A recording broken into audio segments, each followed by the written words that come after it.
The best videos, the best DC flows. Tell a friend, let the people know. The best camera work, DMV shows. Rap music, trap music, plus the go-go's. Movie hood, best known, every zip code. Tell a friend, let the world know. MovieHoodTV.com. MovieHoodTV.com. MovieHoodTV.com. Switch your station if it ain't the Movie Hood station. Believe that. Yeah, we out on that note.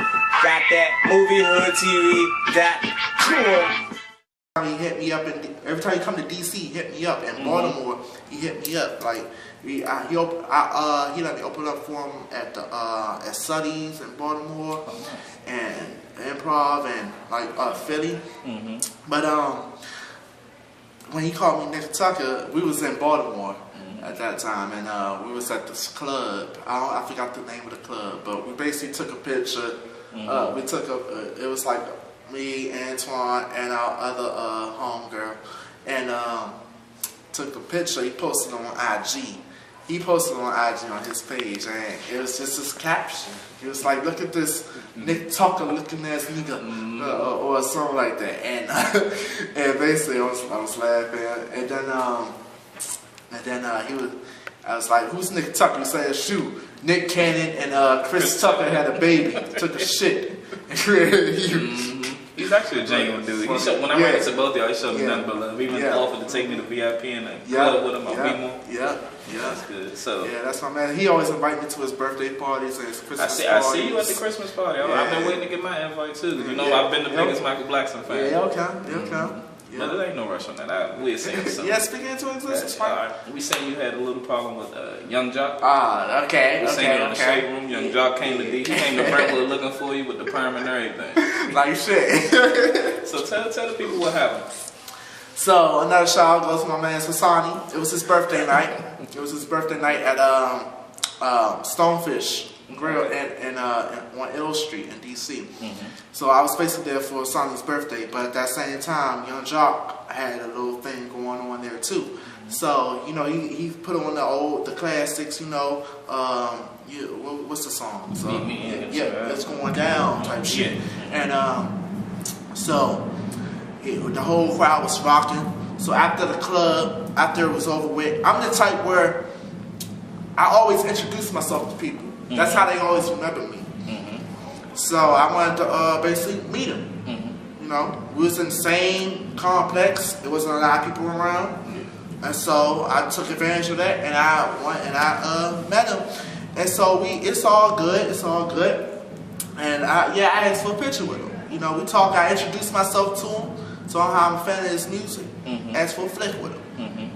Got that. But what I'm asking is this girl right here. I'm right here. Jock right here. The girl right here. So we about to take the picture. The girl comes into the picture. Not only did she come into the picture, but she had her face like this, like she's scared to be seen, like she's not supposed to be there. Like she's like a side chick. We're gonna find this footage and put it up. Yeah. So she does that and everything, and the picture come out nice. You know what I'm saying? But when I'm looking at the picture. And this is before the hair controversy. But I think I'm the one who kind of started that. I think you did too. Yeah, I think I did. But I didn't even think of that until like literally like now. But the way the picture looked, it looked like that. It looked like it was like a lesbian relationship, basically. Like Jock looked like the stud, and the girl looked like the film. You know, like a hard dyke, like. Type thing, and I was like, and the caption when I took the picture, when I put it on IG was, yo, I ain't trying to joan or nothing, but why does Young Jock and the girl look like they in a stud film relationship going through hard times? Because it looked like they was arguing, like you know that the way the picture looked, it looked like they were arguing, and so no, Jock commented. I tagged them too. I tagged them in it. And Jock commented on it. It was like, hard times, nigga. My shirt costs. Yeah, like one weekend comedian, man. My shirt cost $3,000 with Versace on my face, or Versace. I forgot exactly what it said, but it was in that family. And But the whole time, he didn't even address the fact of how I called him a stud. I see. Like, he didn't address that at all. But he was thinking, because at the time, he was on Love and Hip Hop Atlanta, and he was going through a situation with his girlfriend. He was sleeping on his girlfriend's couch. He thought I was talking about that. That was nowhere near on my mind. I just think that was insecurities of him. Yeah, probably was. But that wasn't nowhere near on my mind. I was not thinking that at all. I was just looking at the picture. But in his mind, he thought I was getting on him in this situation. That was not on my mind at all. But the funny thing about this is, fast forward to when I moved to Los Angeles. Yep. Like 2 years, like last year. Last year. And it's funny how just people just comes into my Michael Blackson invites me to Hip Hop Squares. I see. And backstage I meet Russell Simmons, T.I., the whole Simmons family, like Angela, Diggy, Vanessa, all of them, and Nikki Baby. But yeah, so I stick around, and this is the second episode, and guess who walks in? Young Jock. Young Jock walks in, and so I peeped her. I was like, see, I approached the base. I ain't no scared nigga. You feel me? So like, I approached him. I was like, yo, what up, Jock? What up, Jock? He was like, what? I was like, you remember me? And it was like, you seem kind of familiar.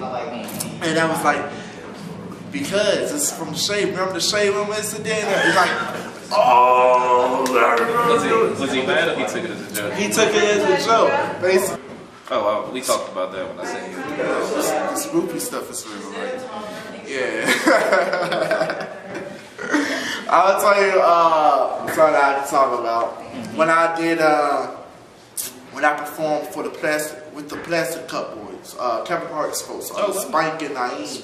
At the Fillmore. One more dude, so okay. Well, they were the ones who performed. Okay. They were the ones who performing.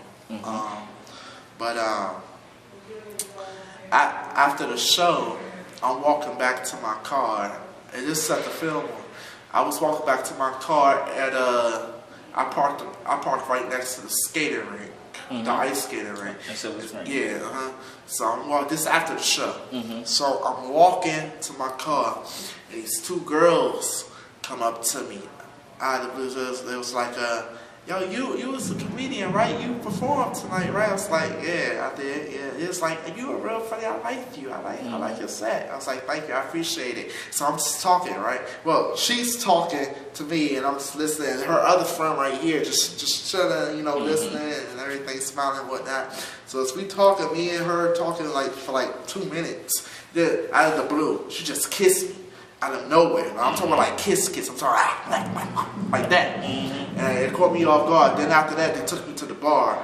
And yeah, that's what happened. Oh, so that's nice. Yeah. That's good. Yeah, so that was like one of the most random stuff. But yeah, it's real. I heard about the Cali parties too, man. Pretty good. I mean, all the Cali parties I went to was straight. There was no drugs involved or nothing like that. Oh no, I meant the women. I wasn't talking about. Yeah. I don't do that shit anyway. But yeah, they definitely, man. And it's like I'm the life of the party anyway. Whatever party I'm at, I turn up. I'm the life of the party. Like, yeah. And did you do any shows with your other Brentwood buddy, Marco, yet?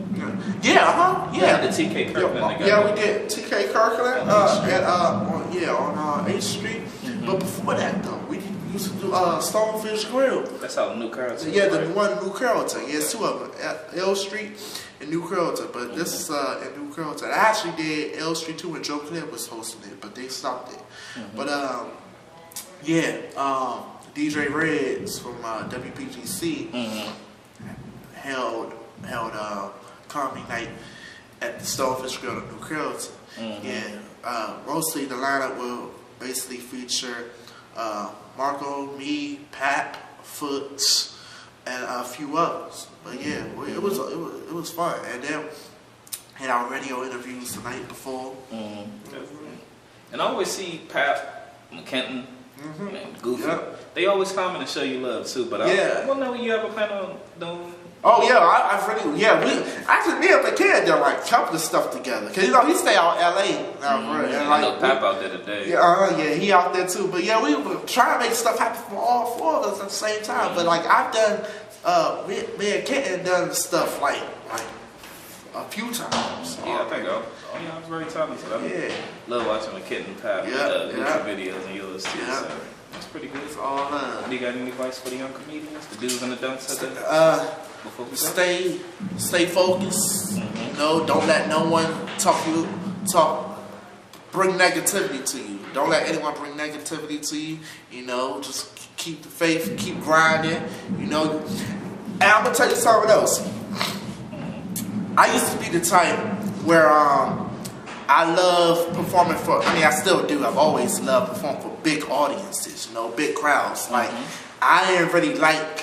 You know, you got to go through this, but you know, in the open mics and stuff, you got like 15 comics, and then you probably be like the last one or the last one. Then, like, you get so excited that they get like dry and dead because everyone leaves. You know, the audience starts to leave, and by the time the end of the night comes, it's only like 2 folks in the crowd, 2 or 3 folks in the crowd, even though it started out like packed. Yeah.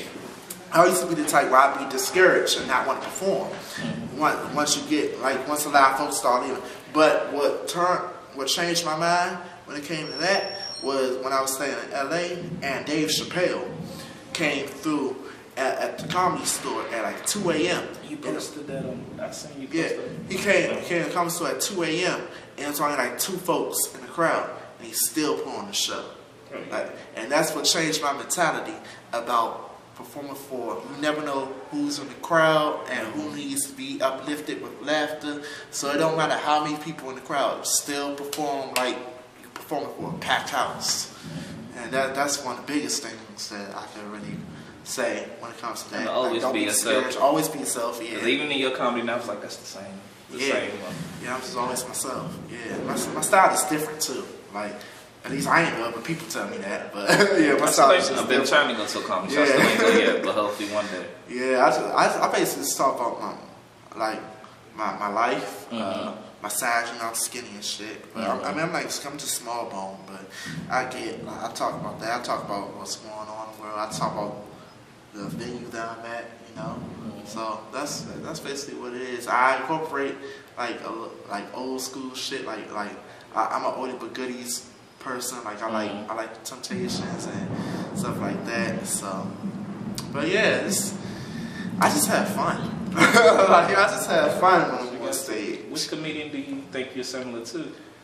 I mean, I got comparisons to Chris Tucker before. When I was in Boston and Connecticut up there, someone came up to me after the show and said that I remind them of Richard Pryor. And I was like, wow. I mean, you look like when you had the Chris. Yeah, I'm talking about my act. I seen the clip I think you posted up. You remind me of Eddie Griffin a little bit. Eddie Griffin? The wildness. Yeah. That old Eddie Griffin. He's wild. Yeah, but that's who I normally get compared to, like mostly Chris Tucker a little bit. Even I just do me. I don't really try to resemble anyone. Raw and but like that. Yeah, like I try to be my own person. Like I don't want like I want to be like Steven Stacks. You feel me? Like, I want to have my own brand. Like I was thinking it's like Stack, because my thing is Stacks Comedy also. I was thinking like Stacks Comedy, it's like the business, and Steven Stacks is like the entity, like the one, the employee or something like that. I don't know. But yeah. But that's like how Ice Cube got Cube Vision and Kevin Hart got Heartbeats. Yeah, Stacks Comedy. So would you rather be in a sitcom, which I see you in? I want to have my own sitcom. I do. That's one of my goals. I want to have my own sitcom, but I also want to be. I don't want to be typecast anyway. I don't either. But I want my own sitcom, and I want to do movies. Like I've always wanted to do movies. You never linked up with Barry Battle? Yeah, we're talking about that. We're talking about all that. Yeah. Yeah, we're talking about all that. But like, that's just my thing. I've always wanted to be an actor. Like I've always wanted to be in front of the camera. So yeah, I know you. I thought you would. I was like, I always said like he gonna be on somebody's TV. Yeah, appreciate it. And but yeah, that's my own sitcom and movies and stuff. But I'm very versatile. Like I'm very versatile. Like I really like performing like at action and dramatic roles. Because like I do comedy all the time. You never thought about going to play? Oh, I've done plays. At school. Yeah. I mean, I would like to do Broadway or stage plays or something like that. Very animated, so. Yeah. I went to acting class. When I was in LA, and my acting teacher was like, "You're an excellent actor, Mo. You're an excellent actor. Like, you can actually do like different stuff, different genres. You don't gotta be just comedy. Like, you can actually, because like when we did this little thing when I was like a mafia leader and whatnot, right? I was so serious, right? I scared the whole class, like the whole class. I scared them. I forgot the scenario. I actually can't remember the scenario, but it was like I was the mob boss, right? And this dude, imagine it's like this long ass table, and I got my man's right here with his dog, right? And dude come up, and basically I put him in his place because he disrespected me. Like, who you think you talking to, Slim? You believe this, fool? You believe this nigga? Who you think you is, boy? No, something like that. But yeah, like I scared the whole class. You scared me just when I was worried. Okay. You never look up to your comedians like Michael Blackson, like that. You think you can help me get a role or anything? Oh no. I don't ask for hand. If they offer, I'm pretty sure they probably ask for handouts though. So like, yeah, I mean, I don't really look. I mean, if anything, I'll joke around with Mike and say, "Yo, let me get a cameo in this shit." Because you could have been on Coney Montana. But I ain't know him back then. He did that, what, 3 years ago? No, he did not do that 3 years ago. He released it about 3 years but he did that a while back. Okay. Yeah, that was a while back. That was before I knew him. But yeah, like, I'm not ready to type to, like, eggs or stuff like that. Yeah, you're right. I mean, you don't gotta ask him to get you a job, just the opportunity so you can get a job. So. Yeah. I've done everything by myself, for real. Like, yeah. I don't even have a manager or agent right now. Yeah, I'm pretty sure they help you, but we about to wrap up soon. But I just want your question. But yeah, it's gonna come. It's gonna happen. Mike definitely gonna look out for me though, because he did tell me that when at this Broadway. Yeah, he did. You know you're talented. That's why he always hit you up. What do you think about the talent around here? You know we got you, Brentwood. Yes, no, that ain't DMV. I'm talking about around Brentwood. Oh, my right, yeah. We got a lot. We got you. We got Marco. We got Worm. We had Swerve Game, which is also rapping. We got the people that's up here rapping. We out here. I know, man. We out here. 10 years ago, we ain't have no talent. And then it was just blossomed. Well, we did. It was just not developed. Like, how they was just going to jail. That's what it was. Yeah, that's it. Gotcha. You want to say something to the people before we head out? I mean, I think so. Already saying what I didn't say, but where to find you at on social media? Look you at? Yeah, follow me on Instagram and Twitter. I got the same name. Steven Stacks, that's STEPHENSTACKZZ. Even though I really spell my name with one Z, but like on Instagram and Twitter, it's 2 Z's on the chain. And Snapchat, Stacks Comedy, STACKZ Comedy. And then, that's what it is. Any shows up before you go to Cali, or you just? I have a few shows. 12 Lounge, the new 12 Lounge. On Tuesdays, I'll be there. I'll be with my man Larry Lancaster in Baltimore. And also, I just had a show at the Horseshoe Casino, but we're going to work out with something else too soon with that. But yeah, that's what it is. I got you. Shout out to Tony B. Shout out to all y'all.